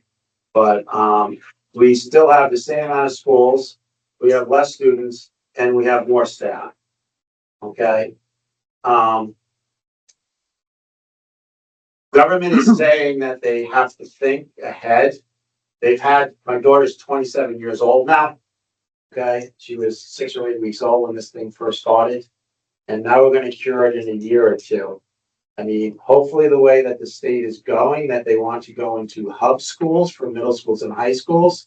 I had many conversations with Dan French when he was the AOE executive director, and keeping elementary schools close into each town, because that's where you really need to have when you have children. I raised 3 daughters in this county. And you need to be close in the elementary side or whatever. When they go off to high school, it's not a big deal for a 20-minute or a 40-minute bus ride, Killington or anything. So more consolidation So of it high needs schools. to be, and then you get back into where you're talking, because there are a lot of immigrants that are moving into our area or whatever. And like you said, friends or whatever. My daughter worked for a UCC, whatever, and she still works now for another company. Right. But there are a lot of kids that are coming in, and not all of them are going to go off to college. And I think college is getting changed that you don't have to, but more of the trade schools and everything. Mm-hmm. Mm-hmm. So where there are these middle school, high school hubs, there should be like a Stafford with it. Mm-hmm. And then when you go out to like Hartford or Heartland, I keep on forgetting which one. I think it's Heartland, has the same type of thing like Stafford there. And that's what we should be going to, is building these schools that are around these other type of trade school systems right there. So pairing high schools Pairing with the high schools, and centers. I think that is part of their plan right now. It's just a matter of how long, and I have a lot of folks coming to me on the taxes that are being put out into our area. And I really say, like, if you could hang on for 3 or 4 years, I think maybe this time around they'll get this situation fixed. We look at school consolidation. How about supervisory unions? There are 53 or 57 supervisory unions in this state. Okay. It's a $1.8 billion business. Each one of those supervisory unions has a superintendent who is a CEO, and each one has a finance director, which is a CFO, and has a staff underneath them. You tell me how many $1.8 billion to $2 billion corporations in the world have 50-something CEOs and CFOs. Yeah. And I know prior to Act 46, the one that was before that, was to consolidate the superintendents, buildings and superintendent unions. But what they came up is to consolidate school boards, okay, Right. which are all volunteers. Any other thoughts on the other elements before we move on? Really quick. Just The 46, if you listen to Vermont Edition today, there's a, or Act Act 60. 60, okay. Yep. if you listen to Vermont Edition today, there was a graduate student who's done a study on the savings or costs having to do with 46 and downstream effects. And, you could probably play that again online. Very interesting. Those places that were able to save some money ended up taking the money and putting it into increasing staff salaries. Yes. But the network, the cell network, they might be able to build low power cell network, cell towers off from the fiber expansion, because that's basically technically what's delivering bits around to ends up going out. So like more of a micro cell grid. Micro cell grids, less power. Yeah. Less concern there. Less impacts on natural resources. So Devin, I'm gonna jump you up to number 2, Yep. okay? Okay, this is the last one. Yeah, the wastewater or whatever, you're 100%. I mean, there's a lot of infrastructure. Don't think we're putting in new, but there needs to be upgrades to the wastewater. I think Logan system. knows this. How much is deferred maintenance in the Rutland region for, do you know this off the top of your head? 200 million, 300 million? It's a lot. I don't know the number. Yeah, it's high. In Rutland City alone, I believe it's So 125 so million. or sitting something. on the select board and then sitting 15 years on the Woodstock board, you always try and you get beat up by people that don't want to do it. When you put something new in, you need to say that system is going to be around for 30 years. And you need to, from day one, start putting away X amount of money. And you need to have your capital plan. So I think maybe on number 2, like education of financial. One of the projections action or items whatever. under that is about capital improvement planning, actually. Right. Yeah, So, because but you're it right, needs to be, that's much needed. we can all get free grants and then 30 years from now. Yeah. All right. Last but certainly not least, and probably one of the most important topics in this plan, and certainly an emerging issue, is climate resilience. Maggie, take us away. Yeah, thank you, Devin, and thank you everyone for hanging in there. Think of me as the last checkpoint before the end of a marathon. So this chapter essentially looks at where we want to go as we adapt to and mitigate against climate change. Adaptation and mitigation being those 2 ingredients that build resilience. So in essence, this chapter is a vision for region-wide climate resilient community. And what we learned from our public engagement, a couple of broader themes that emerged. Many people do not feel the region is prepared for natural disasters. Kind of makes sense considering how often the state's been getting hit recently, and it just feels like sheer luck that we've been okay in 2024 for the most part. There were also calls for flood prevention infrastructure. So our infrastructure's ability to withstand or prevent flooding is not holding up well. And there's concern about, building up infrastructure that will be fit for the task. There are also concerns over changing winters negatively affecting winter recreation. We have Killington here, who I'm sure can speak to that. And lastly, the biggest concerns related to our changing climate in terms of impacts are flooding and not only high temperatures, but high temperature fluctuations, which is an important distinction to keep in mind. And actually, this aligns pretty well with what the science is saying in terms of what's going to be the most impactful to our region. It is going to be those more increased intense floods, and it is going to be not only heat waves, but also more cold days below zero as well, the fluctuation in there. So how this input helps shape our draft policies. How do we become better prepared against disasters? Well, the first thing you need to understand is what your vulnerabilities are. And then knowing those, building strategies to protect or remove those vulnerabilities and bolster your resilience. So that leads into policy 1, where we want to assist municipalities in understanding their vulnerabilities and strategies to bolster resilience. Policies number 2 and 3 relate to the point I just made about flooding and temperature fluctuations being the highest impacts. So policy number 2, preparing municipalities for longer duration, higher temperature heat waves. As we all know, Vermont is a colder climate. People are more acclimated to the colder temperatures. And people in Vermont react a little sooner to heat-induced influences compared to other areas of the country. So wanting to get those mechanisms in place to make sure we all remain cool and safe is a priority. Number 3, implementing more natural systems-based projects that will help moderate the impacts of climate change. So this kind of goes back to the idea of natural systems type projects. And what I mean by that are projects that essentially utilize the function of the land. Those are typically the most effective in absorbing and moderating floodwaters. And there's a lot of locations throughout the region where we don't really have those projects in place, but they could be. So making that a priority would be something that would help us address kind of like the larger systemic problem there. And the last policy might seem a little strange: increase social cohesion to bolster community resilience during and after extreme weather events or disasters. So I'm going to point you back to the goal for this one, but the goal being encourage climate resilient communities. Emphasis on communities. Research has shown that communities that do have strong social ties are able to be more coordinated and supportive in their response and recovery efforts. Kind of makes sense because you have those strong knit relationships already built in. So even just as simple as getting neighbors together every once in a while for some coffee to have discussions and kind of understand each other's views better, and building those homegrown kind of traditions and relationships.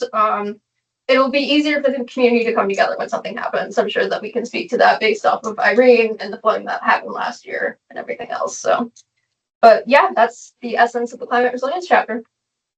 Some good stuff there, and very pointed at our current situation. Frank. Necessity is the mother of invention. And Montpelier and Barry and all that mess has spawned apparently an effort at UVM that is apparently with a high amount of focus. That means maybe some money to build a modeling system for this type of thing, which I was mentioning this, Nick, due to a toothache that developed relative to ag land and rail trail elevation and bridges and flooding impacting agricultural. And so this modeling, if it's happening at UVM, would be very interesting for the regional planning group to be intimate with, to be able to assist, because a picture of words, how many words? Okay, and if you can take a model of 3D geographical model and apply certain amounts of rainfall relative, and like pollen, Meadowy River Valley received 7 inches less rain from Irene than the spine of Killington up through in that eastern side of things. That band of clouds can drop the rain in, then you're talking about a whole different flooding scenario in pollen. And I explained this to some of the people there, and they're like, but this modeling, when you're talking about showing on a screen, big screen, have a meeting, this is what it's going to look like if you have this, this, and this, and this, and it has happened only 50 miles away. If there was a shift, then people will wake up and can be. Well, that's a great point, Frank. Absolutely. That model, I believe, is their pilot is of the Winooski, and we hope to see that down here too. Other thoughts on climate resilience, adaptation, mitigation? I know, Jim, you were very affected this. Yeah, if you go back to the first screen.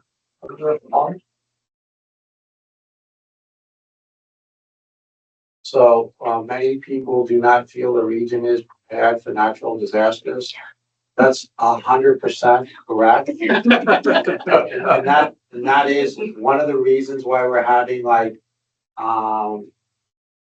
this type of immigration coming in, because it's for this climate immigration they call it, because everyone thinks that Vermont is 100% safe. So people from California, Arizona, fires, they're coming here because, and we all believe that it is safe. And it's, you know, in 2011, we had Irene, and Killington upgraded our culvert system up in that area from the 25-year to the 50-year flood. Everyone thinks that's supposed to be like one every 50 years you have a chance. Every year it's 1 in 50 chances. So it's a 2% chance that you can have that, and it can happen every year. Then we had July 7th of 2023, which we were the only place that has this big cloud that Friday over us that wiped out and actually shut down Route 4. That was all from up above. That was the 50-year replacement. And now we're putting in for 100-year in this new one. But then when we go to FEMA, which is another agency out there, they will not upgrade you. It's on the town side to upgrade from the 50 to 100, okay? And we just feel that it is worth it because we're getting tired of, you know, getting $7 million worth of damage and have to covering 15 to 20% out of our town budget. So we want to be prepared. Hopefully 100-year is the correct one, but that is one of the things that's driving. So a lot of people come here because they believe we're very safe. It's a very it's a very nuanced situation where looking at all of the broad measures of what determines climate resilience, which is a multitude of things such as you know, baseline conditions of society in addition to extreme weather impacts. I mean, we are 0 to 2% percentile but compared to the rest of the country. Right. But when you start kind of zooming in on some of these specific factors, like yes, Vermont is safe from fires for the most part, but we're going to have catastrophic flooding once every 10 years. Are we really safe in that aspect? It's like pick your poison, essentially. Want to give you two an opportunity. Do you have anything on this one? I like the awareness of this plan because it contrasts with the argument that some folks are putting out there that Vermont is trying to mitigate things that are not affecting them, that's affecting the rest of the nation, that they shouldn't be. So this is really allowing for the awareness that it is here too, and that we can't turn our back on. That's great. Real quick. 2 points. Number one is there's a study out there that says the best place to be in Vermont, in the country, is to be basically to the west of Hardwick, Vermont, where the future. If you're living there, you can live there for a long time without having to move. So that's interesting. That's where we put all the houses. But that's we're talking about the effects, but the cause is this energy conservation and the energy issue in Jeremy's picture. And our town representative has for a number of years been talking to the wall in Montpelier about setting up a Vermont State Bank. And the bankers don't want the competition. And I approached him with an idea. He delivered the concept to the state treasurer that he was meeting with. He gave him the information, apparently, is that you have a Vermont State Energy Bank. And you would have to qualify for, because all of this requires money, all this retrofit, all this green. It's impossible to think of the magnitude of the amount when you swim around with an IR camera to see the magnitude of it that needs to be done. How do you do that quickly? And how you pay for it?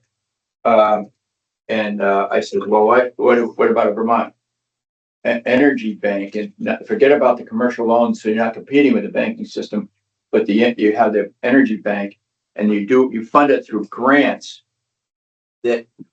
or bonds, where Wall Street, anybody with a lot of money who wants to protect the money to give it off to maybe 10 generations down the way to protect their wealth. It's trusts and stuff. They do it now. But what you would do is you would basically have them be able to have some tax-free mechanisms to basically buy the bonds from the energy bank. So really, we're talking about the public financing for some of this issue. Where no credit scores are needed. Yep. I hate to cut you off, but we are after 8 o'clock. We're supposed to go to 7:30, I know. Thank you all for hanging in there. Did you have to meet? No. Please tell your friends, your family, your colleagues, we're doing this again on the 30th. Again, we can't thank you guys enough for coming and The sharing. 30th of October. Of October, thank Yeah, you, we're not sorry. doing it in a couple of days. Yeah, maybe I'm coming down with what they've got. But again, please, have a great evening and we really appreciate the input. Thank you all so much.